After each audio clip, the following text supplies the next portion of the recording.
सदैव अण्णा हजारे यांच्यासोबत काम केलेलं आहे. अण्णा हजारेंच्या अतिशय जवळ असलेली व्यक्ती आहे. एक सामाजिक समाजकार्याचं ध्येय असलेला माणूस. त्या माणसाने सातत्यानं महाराष्ट्रातील सरपंचांवरती होणारे अन्याय आणि याच्या विरोधामध्ये खऱ्या अर्थाने या सरपंच सेवा संघाची निर्मिती केली आणि छोटे मोठे प्रश्न त्या माध्यमातून सोडवण्याचं काम केलं. दादांचा इतिहास जर तसा पाहिला तर त्या काळामध्ये ज्यावेळेस कृषी साधना हे साप्ताहिक त्यांनी चालू केलं की ज्या शेतकऱ्यांच्या अतिशय निगडीत असलेलं साप्ताहिक या ठिकाणी चालू करत असताना दादांसमवेत मोटरसायकल सुद्धा नव्हती आणि म्हणून दुसऱ्याच्या मोटरसायकलवरती गावगाव जायचं, त्या ठिकाणी शेतकऱ्यांना एकत्र करायचं, शेतीविषयक असणारे त्यांचे अनेक स्वप्न की जे कृषी प्रदर्शन त्या ठिकाणी झालं पाहिजे, महाराष्ट्रामध्ये नामवंत प्रदर्शन त्या ठिकाणी झालं पाहिजे ही सातत्याने दादाची धडपड असायची. गाडी जरी चालवता येत नसेल पण संबंधित कार्यकर्त्यांनी एकत्रित घ्यायचं, त्या ठिकाणी संघटन करायचं आणि एक चांगला मार्ग तरुणांना या ठिकाणी देण्याचं काम करायचं आणि म्हणून त्याच्यात पावलं ठेवून बाबासाहेब पावसेना या समाजकार्यामध्ये आणण्याचं काम खऱ्या अर्थाने त्या दादांनी या निमित्ताने केलं. आपण पाहत असाल, मी माझ्या घरामध्ये राजकारणाच्या माध्यमातून राजकारण याला म्हणता येणार आहे, परंतु आपल्या घरात वाटतं ग्रामपंचायतच्या लेवलला उभा राहिलेला पोरगा की त्याला राजकारणात कशाला जायला पाहिजे ना आपले आई वडील म्हणत असतात. बरोबर, मलाही तसे माझ्या आई वडिलांनी विरोध केला की या राजकारणामध्ये काय पडू नको, काय जाण्याचं गटारगंगा आहे त्या ठिकाणी जाण्याचं काय तू मनात घेऊ नको.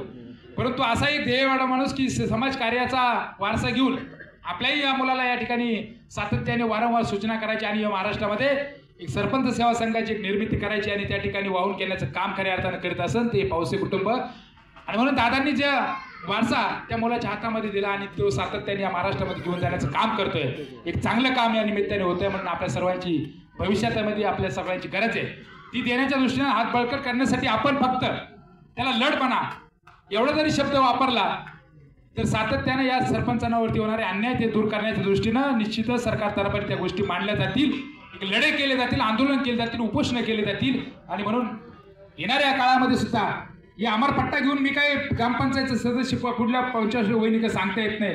भास्करराव पेरेंनी पाटोद्यामध्ये आपल्या गावामध्ये एक चांगलं आदर्श गाव या महाराष्ट्रामध्ये निर्माण करण्याचं काम केलंय.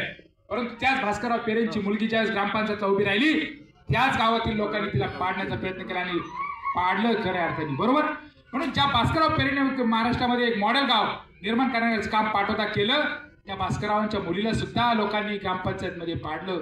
मी नामदेव गोरटे, मलाही सुद्धा चांगल्या मताधिक्याने लोक पाडू शकतात हा गर्व खऱ्या अर्थाने आपण सोडून दिला पाहिजे.